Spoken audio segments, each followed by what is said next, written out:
Mga langga, magluto tayo ng sitaw. Ito na nga pala, nag-prepare na ako ng onions, garlic, tomato. Then, hinugasan ko na yung sitaw mga langga at binabad ko uli sa water. Then, mag-prepare tayo ng oil, mantika mga langga at ilagay na natin yung garlic. Pagkatapos, sunod na rin natin yung onions. Diba mga langga? Ganyan lang ang buhay, parang Filipino food tayo ngayon. Then, sunod na natin yung tomato. Mix lang natin mga langga. Pagkatapos, yung sitaw. Hindi nila alam anong sitaw. Yung long beans.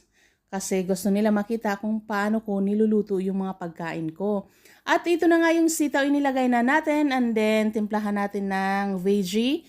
Seasoning. Then, lagyan natin ng konting soy sauce, konting pepper, then salt mga langga.